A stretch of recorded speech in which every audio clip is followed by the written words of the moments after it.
Romanos capítulo 12, versos 1 e 2. Página 172 do Novo Testamento, para aqueles que estão nos visitando. Romanos 12.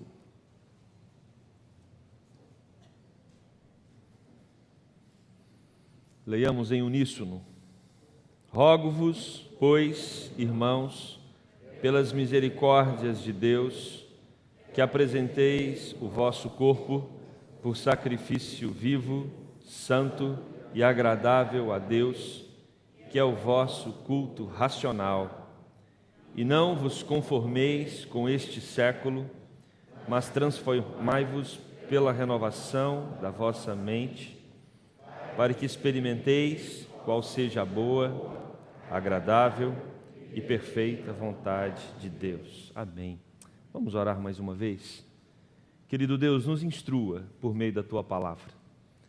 Obrigado porque, através dos louvores que foram cantados aqui, nós já fomos alimentados pela Tua própria palavra, Deus.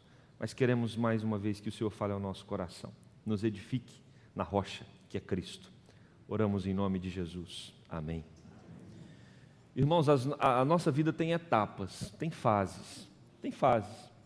Você tem a primeira infância, a segunda infância, você tem a pré-adolescência, adolescência, juventude, a vida adulta. É interessante que em cada cultura você vai ter uma faixa diferente, né? Algumas culturas a adolescência ela chega mais tarde. Em outras culturas as pessoas casam muito cedo, então nem vivem tanto essa fase de adolescência, começo de juventude. Mas tem uma etapa da vida que é incomum em praticamente todas as culturas do mundo, independente se do Ocidente ou do Oriente ou do não Ocidente. A fase dos 2 e 3 anos da criança é uma fase comum no mundo inteiro. É onde a criança está deixando de ser um objeto de atenção plena dos pais. Primeiro ano e segundo ano, existe um cuidado pleno dos pais para com os bebês, para com as criancinhas. Dos 2 e 3 anos, começa um processo de inserir essa criança no contexto cultural. Nós percebemos que elas vão, então, algumas para creches, outras para escolas, outras se envolvem em algum ambiente que tem outras crianças com a idade delas, e ali elas iniciam um processo de envolvimento social com outras crianças da mesma faixa etária ou da mesma idade. E nós, então, percebemos que é complicado quando alguém não se adequa à etapa que ele está vivendo. Você ter adulto com comportamento de adolescente é alguma coisa que destoa. Você ter adolescente com comportamento infantil também é alguma coisa que destoa. Nós precisamos viver as etapas da vida, entender as etapas, assimilar essas etapas e nos enquadrarmos a elas, porque a etapa que nós estamos, ela precisa ser vivida com atenção, para que nós não incorramos no risco de viver uma etapa antes da hora. Temos uma outra realidade acontecendo com as nossas crianças, que elas estão virando, isso já é resultado de estudos, pequenos adultos, uns adultinhos. E nós precisamos tomar cuidado com isso para não antecipar uma etapa, e também temos que nos cuidar para não retardarmos uma etapa, prolongar demais uma etapa. Para isso a gente precisa estar atento ao momento que nós estamos vivendo na nossa jornada, na nossa caminhada. Isso também se aplica ao desenvolvimento da fé cristã. A palavra vai nos exortar em vários textos para que nos atentemos ao momento da fé que nós estamos vivendo. Existem pessoas que estão dando os primeiros passos na jornada, na caminhada com Cristo. Essas pessoas vão ter um tipo de reação para os diversos momentos da vida, mas existem pessoas que já estão há bastante tempo. Elas precisam ter um outro comportamento diante dos fatos que sobrevêm sobre elas, ou na vida delas. E esse texto vai nos falar exatamente sobre isso. Esse texto vem nos ensinar como viver uma vida de acordo com a etapa cristã que nós estamos inseridos nela. O apóstolo Paulo está escrevendo que é uma das epístolas mais densas do Novo Testamento. Se você pegar todas as outras epístolas, de Paulo ou não, você vai perceber que essa tem uma densidade teológica impressionante. O apóstolo Paulo ele divide esse livro em 3 partes. Do capítulo 1 ao capítulo 3, versículo 20, o apóstolo Paulo vai falar sobre o sofrimento e o pecado. Nós vivemos uma realidade de pecado. É simples observar ao seu redor o momento histórico o qual nós estamos inseridos, denuncia claramente a desordem humana. Nós vivemos uma desordem humana. O ser humano, a partir do momento que ele rompeu com Deus, a partir do momento que ele já não está mais conectado ao seu Criador por causa da desobediência, ele agora está perdido, batendo cabeça. E aí, quando nós observamos no nosso momento aqui no Brasil, quantas coisas a nível nacional e também individual, nós percebemos que são frutos do pecado, da desobediência. E olha, irmãos, você não vai encontrar uma explicação melhor para a desordem moral do ser humano do que na palavra de Deus. E o apóstolo Paulo trata disso no primeiro bloco do livro. Ele vai dizer que toda desordem humana ela é fruto do pecado. A partir do momento que o homem rompeu com Deus, o homem criou um problema sério na sua integridade, na sua ética, na sua moral, nos seus princípios, porque agora ele quer viver sem o direcionamento de Deus. E aí cada um cria o seu próprio direcionamento, cada um cria a sua própria regra, cada um cria as suas próprias leis. E aí nós vivemos num mundo então em intenso conflito, onde já não há condições de diálogos, quantos povos não conseguem dialogar, quantas situações nós não conseguimos encontrar um consenso, porque nós estamos num momento intenso e tenso, mas isso não é só de agora. O mundo sempre foi marcado por essa desordem, e o apóstolo Paulo quer deixar isso muito claro. Essa desordem se estende a todo ser humano, e uma vez que essa desordem se estende a todo ser humano, ninguém tem que se orgulhar de nada. Paulo vai dizer isso no capítulo 3, todos pecaram. Se você é pecador e eu também, não tem do que eu me orgulhar, ninguém pode se orgulhar, todos estão debaixo do pecado. Mas a partir do capítulo 3, versículo 21, até o capítulo 11, o apóstolo Paulo vai mostrar que mesmo o homem estando debaixo do pecado, Deus traz livramento. E aí o apóstolo aponta a solução. O evangelho não é apenas, ele não tem apenas a responsabilidade de dar o diagnóstico de que o homem está em pecado, rompido com Deus, vive em desobediência, mas o evangelho também aponta o livramento. E o apóstolo Paulo então dedica a maior parte do livro para apontar a respeito de Jesus Cristo como aquele que vem tomar o nosso pecado. Ele vem pagar as nossas transgressões, ele vem nos livrar desse estado de opressão que nós estamos inseridos nele. Só que aí, irmãos, quando nós chegamos no capítulo 12, que é o texto que acabamos de ler, até o capítulo 16, você percebe o apóstolo direcionando os leitores para uma vida então de gratidão. Se eu tenho consciência de que eu estava no pecado, se eu tenho consciência que Jesus Cristo me libertou do pecado, agora então eu preciso ter uma vida marcada pela gratidão. Gratidão é a palavra que direciona esses versículos que lemos e os versículos adiante. Quando nós olhamos essa estrutura, pecado, livramento e gratidão, nós percebemos que não é uma criação do apóstolo Paulo. Essa estrutura está no Antigo Testamento, tem outros textos do Novo Testamento que mantêm a mesma estrutura. Por exemplo, se nós abrirmos as nossas Bíblias, no Salmo de número 50, versículo 15, o salmista vai dizer, o Senhor diz, invoca-me no dia da angústia, eu te livrarei e tu me glorificarás. Invoca-me no dia da angústia, ou seja, aponta para o problema, o nosso sofrimento, a nossa aflição. Quando você me invocar, eu vou te livrar, e uma vez que eu livrar você, você vai me glorificar. Essa é a estrutura de muitos salmos, é assim que Deus age com a gente, mas nós precisamos reconhecer o primeiro passo, precisamos entender que somos pecadores e que estamos perdidos, e que não temos vida em nós mesmos, e aí então nós corremos, como cantamos hoje pela manhã, corremos para Deus porque sabemos que Ele é a única saída, só Ele pode derramar sobre nós da sua misericórdia. E quando a gente fala de misericórdia, misericórdia é uma palavra usada pelo apóstolo Paulo aqui nesse texto.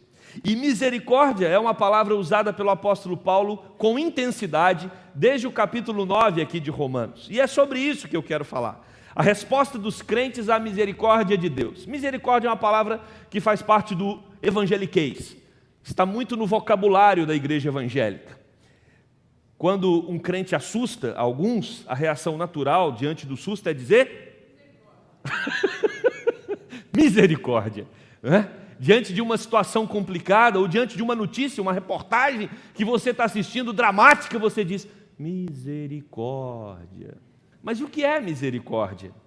Misericórdia é quando Deus tira de nós uma punição que nós merecemos.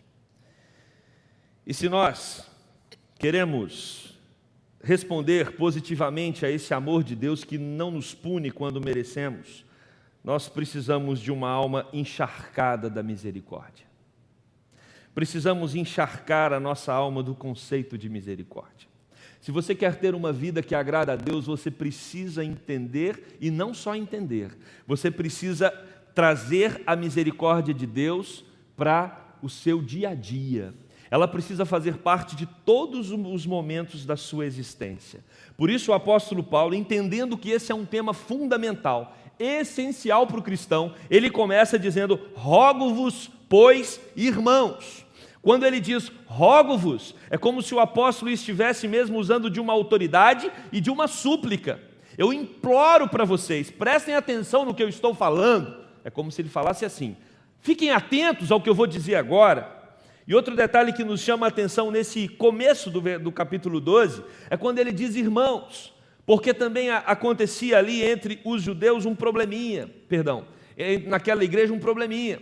Os judeus e os gregos não estavam concordando em todos os pontos. Então o apóstolo Paulo trata dessa dificuldade de judeus e gentios de concordarem com alguns pontos da fé. Mas agora no capítulo 12, numa outra etapa do processo, ele chama todos de irmãos, porque é isso que somos, todos irmãos em Cristo Jesus. O apóstolo diz irmãos, todos os crentes. Isso serve também não só para a igreja de Roma, serve para nós hoje, 2000 anos depois. O apóstolo diz: eu rogo, pois, irmãos, pelas misericórdias de Deus. Pelas misericórdias de Deus.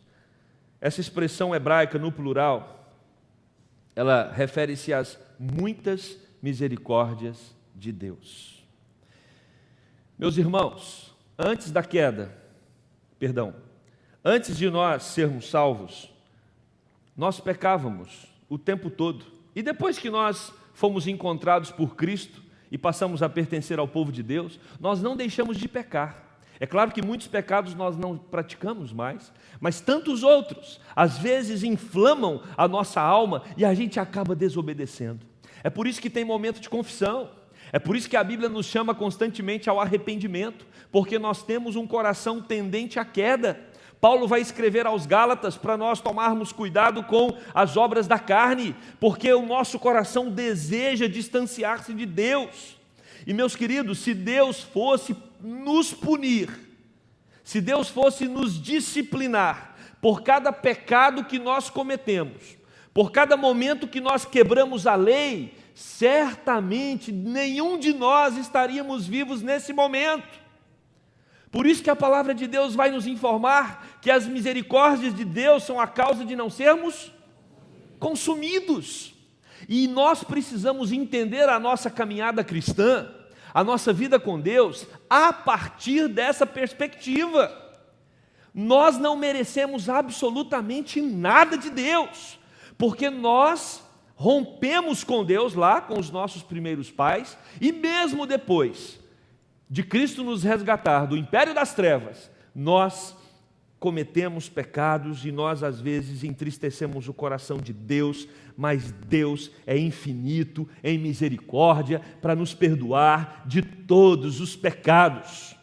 Todas as vezes que você clamar a Deus com sinceridade de coração, suplicando a Ele pelo perdão, Ele vai conceder perdão a você. Essa é a maravilha da fé cristã. Deus não esgota jamais a paciência e o cuidado dele para conosco. Deus nos ama, e a partir do momento que eu entendo que as misericórdias do Senhor estão a todo momento sendo derramadas sobre a minha vida, isso muda completamente a minha relação com Deus. John Stott vai dizer, quando comenta esse texto, que a palavra misericórdia é uma palavra-chave, como eu já falei, entre o capítulo 9 e o capítulo 11. No capítulo 9, versículos 15, o apóstolo Paulo cita essa palavra quando Deus diz a Moisés que Deus tem misericórdia de quem Ele quer ter misericórdia. Ele repete essa mesma ideia no versículo 16 do capítulo 9, depois no versículo 18 do capítulo 9, depois no versículo 23, Deus diz que Ele deu a conhecer as riquezas da sua glória em vasos de misericórdia. Nós somos vasos de misericórdia de Deus. Deus derrama sobre nós as suas misericórdias.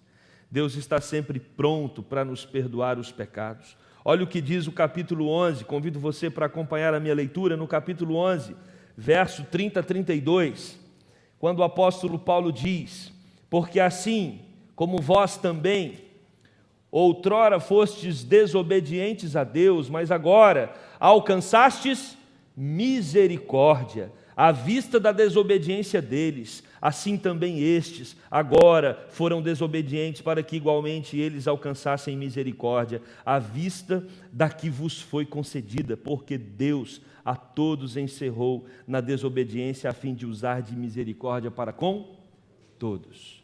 O nosso Deus é misericordioso. O fato de Deus ser misericordioso para conosco precisa nos levar a repensar a nossa jornada cristã. Você sempre está em débito com Deus, sempre. Nós sempre estamos em débito com Deus, porque nós sempre pecamos. Nós sempre pecamos. E o que nos faz não viver em pânico, o que nos faz ter um coração ainda, mesmo diante dessas circunstâncias de débito, ter tranquilidade, dormir seguro, acordar no outro dia, é a certeza de que o nosso Deus é misericordioso. Ele sabe que eu peco. Ele sabe que eu mereço pagar pelas consequências do meu pecado, mas Ele sempre me perdoa e Ele sempre diminui as consequências daquilo que eu mereço. Você, como um cristão, precisa ter plena consciência de que não importa o problema que você esteja passando aqui hoje à noite. Esse é o pensamento cristão. Eu não sei qual problema você trouxe para o culto. Certamente, alguns aqui estão enfrentando momentos difíceis em algumas áreas da vida. Mas tem uma certeza que é clara na palavra de Deus. Qualquer problema que atravessamos, ele é menor do que o que nós merecemos. Porque Deus é misericordioso. Tem gente que reclama da vida, das situações. Ah, mas eu estou passando por isso. Cadê Deus? Deus não olha para mim, Deus não se importa comigo. Você pode ter plena convicção bíblica de que se nós fôssemos sofrer de acordo com aquilo que nós merecemos, nós já estaríamos exterminados pelo nosso pecado. Deus filtra, Deus aplaca, Deus tem misericórdia de nós, Deus cuida de nós, Deus quer o nosso bem, Deus é bom, Deus é maravilhoso, Deus derrama muito mais bênçãos sobre as nossas vidas do que nós merecemos, e Deus tira de nós muito mais punições do que nós merecemos. Isso revela um Deus que é bom, um Deus que é amoroso e um Deus que é cuidadoso. Ok, irmãos. A partir daí, a partir dessa compreensão das misericórdias de Deus, rogo, pois, irmãos, pelas misericórdias de Deus, uma vez que eu compreendo essa conta, essa matemática, de que eu sempre estou ganhando de Deus mais do que eu mereço, Deus sempre está cuidando de mim mais do que realmente eu sou digno, porque eu não sou digno de nada.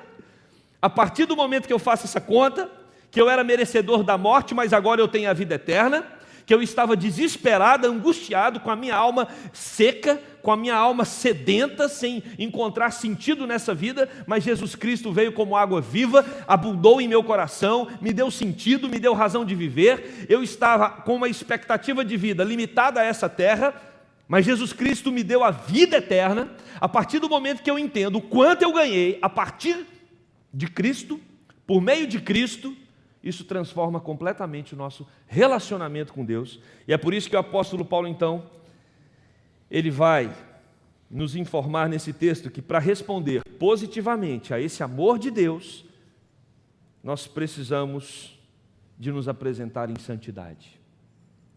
Nós não fazemos aquilo que devemos fazer porque somos obrigados por uma religião. Ah, agora eu sou presbiteriano, agora eu sou evangélico, eu tenho que ter um determinado comportamento, eu tenho que viver de uma determinada forma, porque agora eu sou membro da igreja. Não. O que esse texto nos informa é que nós mudamos e nós transformamos o nosso comportamento a cada dia mais, e vamos entender que isso não é uma obra nossa, mas essa mudança de comportamento, ela acontece pela compreensão que eu tenho das misericórdias de Deus.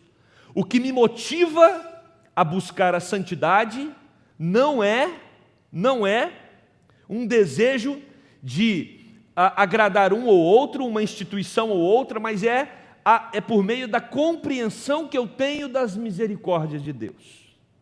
Eu tenho um Deus que é bom, eu tenho um Deus que me dá muito mais do que eu mereço, eu tenho um Deus que cuida de mim em todo momento, eu tenho um Deus que me protege, eu tenho um Deus que é a minha segurança. E como eu vou responder a esse cuidado de Deus? Eu respondo em santidade. É isso que o apóstolo Paulo vai dizer no versículo 1 ainda, quando ele fala: rogo, pois, irmãos, pelas misericórdias de Deus, que apresenteis o vosso corpo por sacrifício vivo, santo e agradável a Deus. Paulo está tirando daqui um elemento que era usado no culto, no templo, o culto judeu, que era o sacrifício. Mas ele não está falando mais de um sacrifício onde eles matavam um cordeiro, porque esse sacrifício passou. Jesus Cristo, o Cordeiro de Deus, tira o pecado do mundo. Não há mais necessidade de nós sacrificarmos animais. Cristo foi sacrificado. O que o apóstolo Paulo está dizendo aqui é que o nosso sacrifício precisa ser vivo. Precisa ser vivo.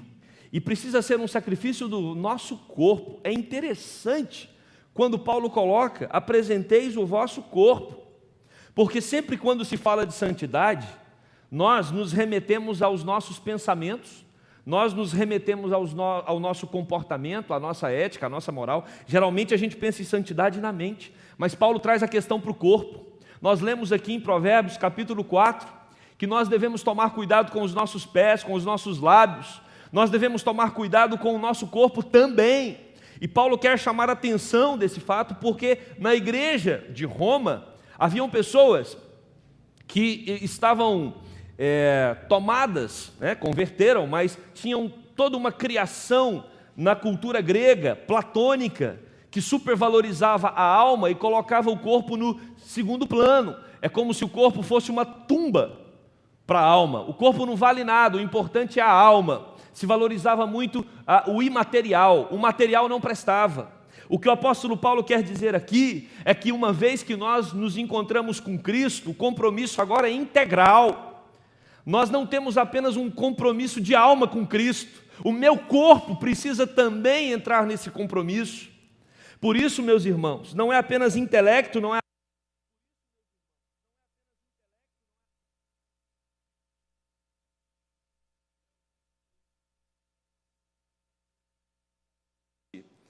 os ambientes que nós frequentamos, aquilo que nós fazemos, aonde nós vamos, tudo agora precisa ser direcionado pelo nosso Deus e pelo Espírito Santo. Paulo vai nos informar em Romanos capítulo 3, verso 13. Ele vai listar os pecados com partes do corpo, como por exemplo língua, boca, pés e olhos. Romanos capítulo 10, versículo 15, o apóstolo vai dizer: quão formosos são os pés dos que anunciam coisas novas. Meus queridos, nosso compromisso não é apenas um compromisso de alma. O seu corpo, a palavra de Deus vai nos informar, é templo do Espírito Santo. Por isso não tem como você justificar a sua fé usando apenas os recursos mentais. Não, eu estou nesse lugar, eu estou fazendo isso ou aquilo, mas a minha mente é de Cristo. Cristo não comprou só a sua mente. Cristo não comprou apenas uma parte de você. Cristo comprou você por completo. Tudo que você tem, corpo, alma, pertence a Jesus. E o apóstolo Paulo quer ressaltar exatamente isso. Nós precisamos ter uma vida íntegra na presença de Deus. Calvino, quando ele comenta esse texto, ele diz: por corpos, ele tem em mente não só a pele e ossos, mas a totalidade do que somos compostos. Tudo o que somos pertence a Deus. E precisa ser um compromisso vivo, santo e agradável. Por vivo, o apóstolo quer nos ensinar que procede da nova vida, a nova vida em Cristo. Quem rege a nossa vida agora não são mais os nossos pensamentos. Quem rege a nossa vida agora não é mais os princípios do mundo, não são mais os princípios do mundo. Não é o que um diz ou o que o outro diz. Não é aquilo que nós aprendemos dos nossos pais no primeiro plano. O que rege as nossas vidas agora é Jesus Cristo, porque temos uma nova vida em Cristo. Ele estabelece os novos princípios para vivermos. Esses princípios são santos, porque são produzidos pelo Espírito. Não adianta uma santidade produzida por nós mesmos, porque a santidade produzida pelo ser humano, ela vai culminar no orgulho. Quando eu consigo deixar de pecar pelos meus próprios esforços, eu me orgulho. E aí, mais uma vez eu pequei. Ou seja, eu peco quando eu erro, quando eu desobedeço a Deus. Eu posso pecar quando eu obedeço por meio dos meus próprios esforços, porque eu vou me orgulhar. Por isso o apóstolo Paulo diz que precisa ser um sacrifício santo, porque vem do Espírito Santo, é o Espírito que produz o fruto dele em nossos corações e precisa ser agradável, ou seja, aceito por Deus. E como esse culto pode acontecer? O texto vai dizer que ele é um culto racional. Lógicos é a palavra no grego usada. Significa um culto razoável, ou seja, um culto de maneira sensata, lógica e apropriada aos olhos de Deus. Quem tem a vara para medir a sua santidade não são os pastores da igreja, não é a liderança da igreja, não é o irmão que senta do seu lado. Quem tem a vara para medir a sua santidade é o próprio Deus. É o próprio Deus. E Ele não analisa apenas os fatores externos daquilo que você faz. Ele não analisa apenas o quanto você tem compromisso com a igreja. Ele não analisa apenas se você faz ou não uma devocional regular. Ele avalia o coração. Ele avalia o âmago do seu ser. Culto racional é quando nós temos plena consciência de que Deus sonda os nossos corações e sabe do quanto nós estamos procurando ter uma vida que glorifica o seu nome. É Deus perscrutar a nossa alma e ver que a nossa mente, o nosso coração, o nosso corpo, todos eles estão comprometidos com uma vida de adoração, porque nós tivemos contato com a misericórdia dEle. E a partir dessa misericórdia nós queremos viver para a glória dEle. É uma adoração inteligente, é um compromisso de mente. Epíteto, um filósofo estoico grego do primeiro século, trabalhou para Nero, mas dizia o seguinte: se eu fosse um rouxinol, um pássaro rouxinol, faria aquilo que é próprio de um rouxinol. E se eu fosse um cisne, faria aquilo que é próprio de um cisne. Como eu sou um lógicos, um ser racional, eu tenho que adorar a Deus. O ser humano foi criado para adorar a Deus. Essa é disso que trata o primeiro capítulo da nossa confissão de fé. Se nós não vivemos para a glória de Deus, nós ainda estamos perdidos nesta vida. Se nós não vivemos para adorar e exaltar aquele que nos criou, nós ainda estamos cambaleando de um lado para o outro sem entender qual a razão da existência. Em Deus nós encontramos a razão da nossa existência. E quando nós encontramos essa razão, nós queremos viver para a glória dEle em todas as áreas da nossa vida. Não existem quartinhos secretos no nosso coração aonde Deus não entra. É disso que o apóstolo Paulo está falando. Tudo é feito para a glória dEle. Toda produção intelectual, aonde os seus pés vão, os ambientes que você frequenta, você oferece diante do altar dele como um culto. Esse é o convite do apóstolo. Todas as nossas ações e pensamentos precisam ser consagrados diante de Deus. E aí, meus amados, nós não vamos nos conformar com este século, mas vamos nos transformar pela renovação da nossa mente.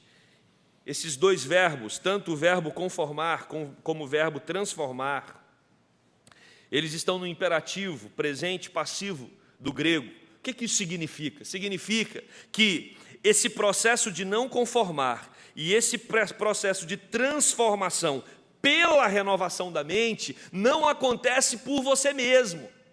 precisa de uma ação externa. Você é um sujeito que sofre uma ação externa. E essa ação é de quem? Essa ação é do Espírito de Deus. É Ele quem vai provocar incômodo no seu coração para não se conformar com os princípios da cultura vigente, que vão contra os princípios de Deus. É o Espírito Santo que vai nos mostrar que muitos valores filosóficos, morais e comportamentais da nossa geração agridem frontalmente a palavra de Deus, e nós precisamos, capacitados pelo Espírito, nos posicionarmos com a palavra de Deus e nos firmarmos diante daquilo que Deus expôs como princípio moral, ético e comportamental. Não podemos nos conformar. Por quê? Acompanhe a construção do apóstolo. É pelas misericórdias de Deus. Eu sei de onde eu saí. Eu sei qual era o estado que eu vivia e o novo estado que eu estou agora em Cristo Jesus. Motivado por essa misericórdia, eu estou pronto para ter uma vida santa, um sacrifício vivo, santo e agradável a Deus. Ou seja, se eu me comprometo a ter uma vida santa, reta, que agrada a Deus, automaticamente eu não vou me enquadrar nos padrões dessa geração.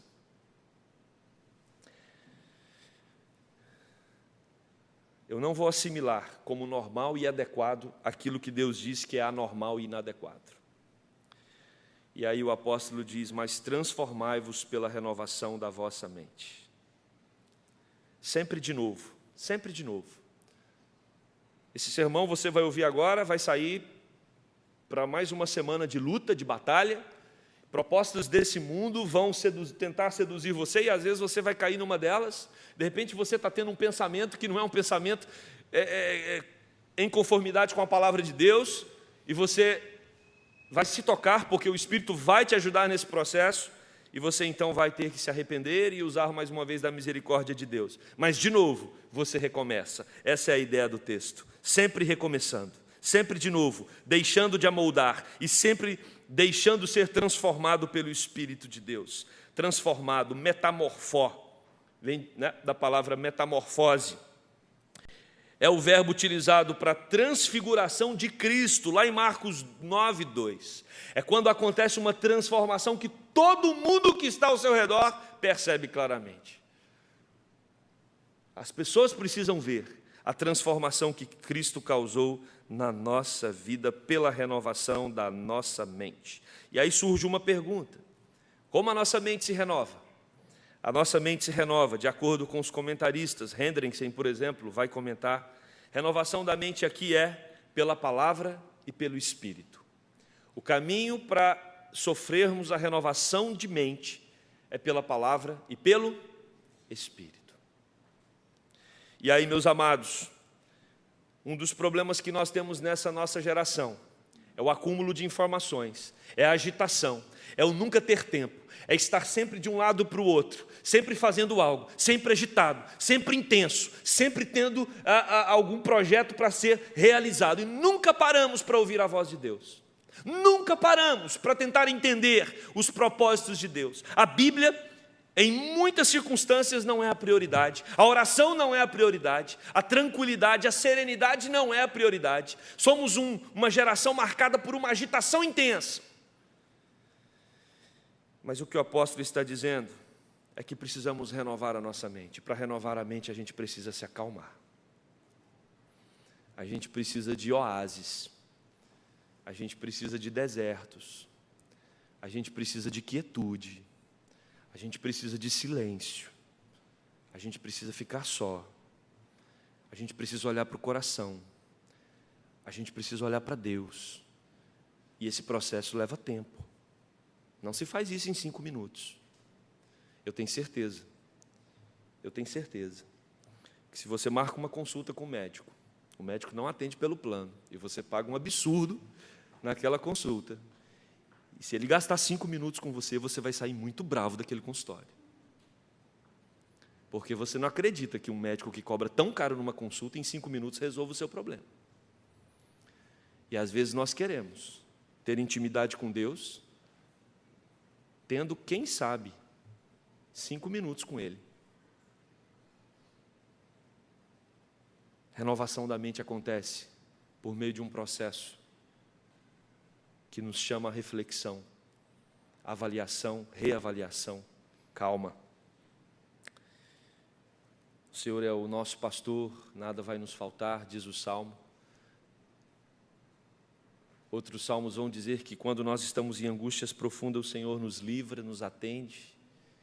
A gente precisa começar a ler esses textos da Bíblia, e não só ler por ler, mas ler e degustar, como um jantar, todo bem preparado, todo articulado, né, ali.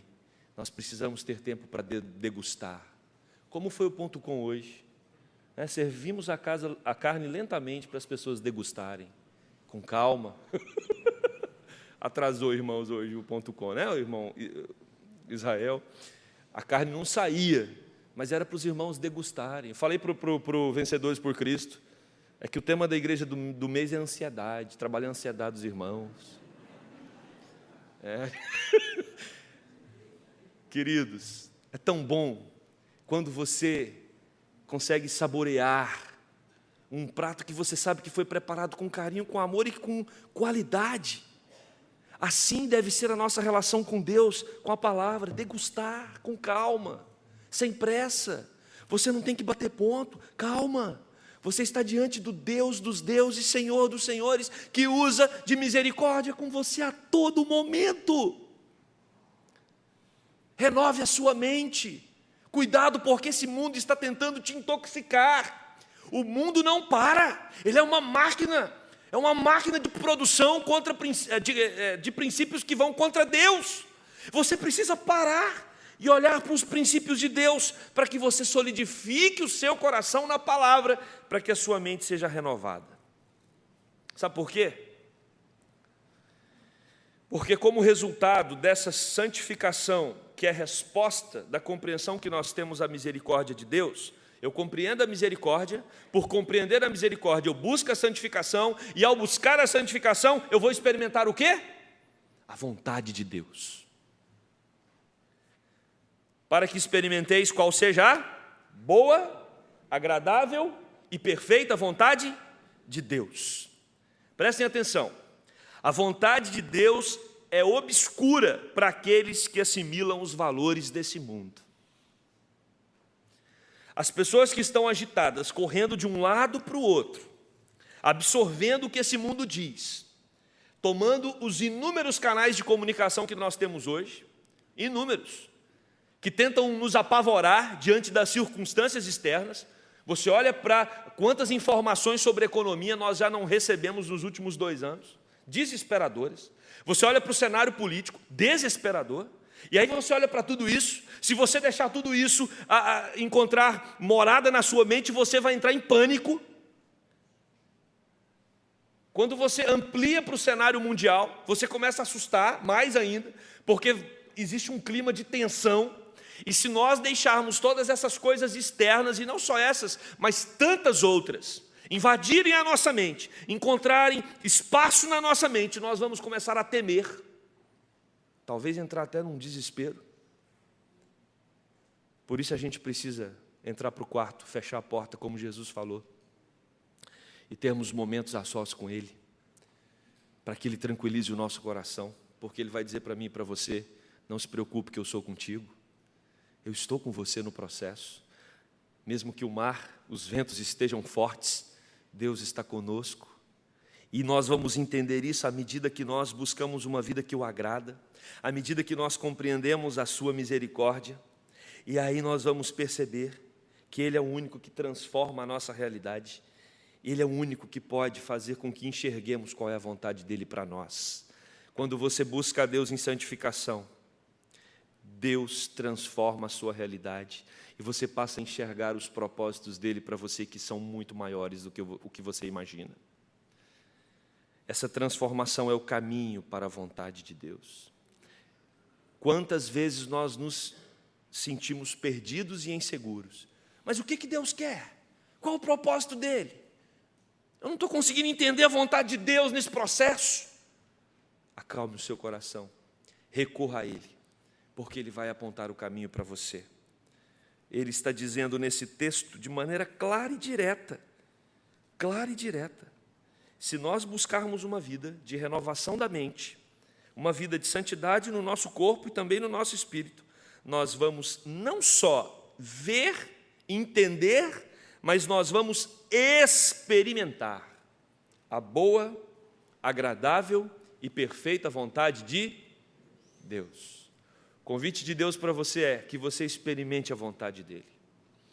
Essa vontade é boa, essa vontade é perfeita, essa vontade é uma vontade agradável. Deus tem o melhor para você de fato. De fato. Deus tem o melhor para você de fato. Mas você precisa se aproximar dele em santidade, em piedade, em envolvimento, para que ele revele essa vontade dele para você e você tenha tranquilidade no seu coração, mesmo diante de circunstâncias que às vezes são tão adversas. Os 3 M's desse texto: misericórdia, metamorfo ou transformação e manifestação da vontade de Deus. Compreenda a misericórdia de Deus. Sofra um processo de metamorfose, de transformação e observe a manifestação da vontade de Deus na sua vida. Sem dúvida nenhuma, isso vai trazer paz e tranquilidade ao seu coração. Concluindo, a nossa vida tem etapas. E nós precisamos corresponder às etapas. Eu não sei quanto tempo você tem de vida cristã, do dia que você fez um compromisso com Cristo, mas o que esse texto nos ensina é que as pessoas que já estão há um bom tempo na caminhada cristã, elas precisam de uma vida marcada pela misericórdia, pela santificação e pela manifestação da vontade de Deus. Prestem atenção. Maduros na fé não deixam de ter problemas, mas maduros na fé têm os seus corações tranquilos e seguros nas mãos daquele que estabelece a sua vontade, que é boa, perfeita e agradável. Como é que está o seu coração? Você é alguém que está tranquilo? Você é alguém que está firme? Você é alguém que está centrado, entendendo que tudo está no controle de Deus e que a vontade dele se manifesta na sua vida e ela é boa, perfeita e agradável?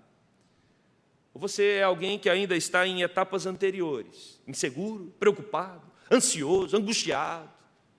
O convite de Deus para você é para que você desenvolva a sua santificação, entendendo o quanto Deus te amou e o quanto Ele manifestou misericórdia na sua vida. E a partir daí, você tem uma vida de segurança e de tranquilidade, por entender que a vontade dEle é boa, perfeita e agradável para você. O convite é para que você caminhe para outras etapas da sua espiritualidade. Etapas que passam por um processo de renovação da mente. Uma mente mais firme em Deus, uma mente mais segura em Deus, porque tem se alimentado da palavra e tem se alimentado também da presença do Espírito, que nos guia, que nos direciona e que nos alimenta. Que esse Espírito Santo nos ajude a termos uma vida transformada pelas misericórdias de Deus e uma vida que identifica com clareza a vontade do Senhor, que é boa, perfeita e agradável. Amém? Vamos orar. Pai querido, o Senhor conhece os nossos corações aqui. Às vezes nós vacilamos, às vezes nós nos sentimos abalados, preocupados, angustiados. Mas quando olhamos para esse texto, o Senhor derrama tanta misericórdia sobre nós. O Senhor é tão bom, o Senhor é tão cuidadoso. Às vezes nos apegamos a um ou outro ponto que está inflamado e deixamos de observar tantas coisas dando certo na nossa vida, Deus. Às vezes deixamos de enxergar quantas maravilhas que o Senhor tem nos dado, a começar da obra de Cristo na cruz. Ó Deus, nos inunde das Tuas misericórdias, para que possamos buscar a santificação. para que possamos entender que esse compromisso, ele envolve não só a nossa mente, mas também o nosso corpo, envolve todo o nosso ser, um ser consagrado ao Senhor, para que assim, Deus, possamos identificar com clareza a Tua vontade, que é boa, perfeita e agradável. Que nós possamos nos tranquilizar no cuidado do Senhor, que é certo sobre nossas vidas. Essa é a nossa oração, Deus, no nome de Jesus. Amém.